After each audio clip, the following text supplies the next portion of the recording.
Some believe that fining drivers doesn't always make the roads safer.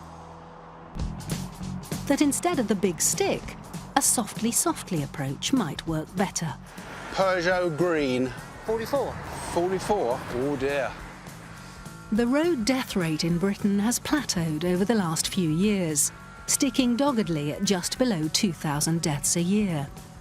So in the face of dwindling numbers of traffic cops, is this community Speedwatch schemes a model for the future? The Mercedes 43.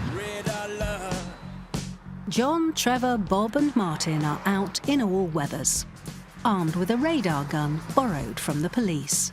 We're here to try and get the traffic to slow down to give the children a safer walk to school. If we weren't here, anywhere above 40, it would be quite common. We've had a 71 on this road in a 30-mile-an-hour speed limit. That looks quick.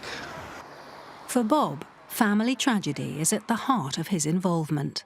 I had 2 nephews, one killed by a speeding motorist and one seriously injured by a speeding motorist, so I do have a vested interest. In an ideal world, it might be a bigger deterrent to see a police officer on every street corner. But we have to be realistic. You cannot deal with speeding as a police force alone. This scheme is different. Speeding drivers are never fined. Instead, they're sent a warning letter from the police. Only if they're caught more than 3 times will they get a police officer knocking on their door. I think most people, when they receive a letter through the door with a fine after having been caught, most probably on a way of speeding.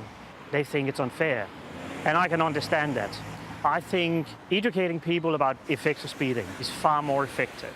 There will be people who will say it's vigilantism. What do you say to that?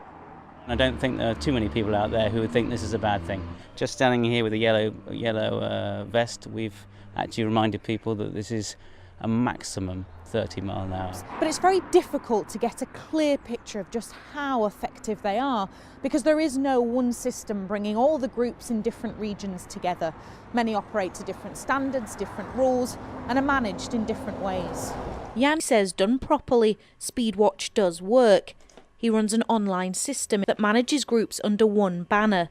We can then collate the data from all the many groups around the country and actually pinpoint those few speeders who think it's okay to ignore the warning letters they get from the police. We can pass on that information and the police can then target them specifically. And Jan says if Speedwatch could help reduce average speeds by just 1 mile per hour, it could save 90 lives a year.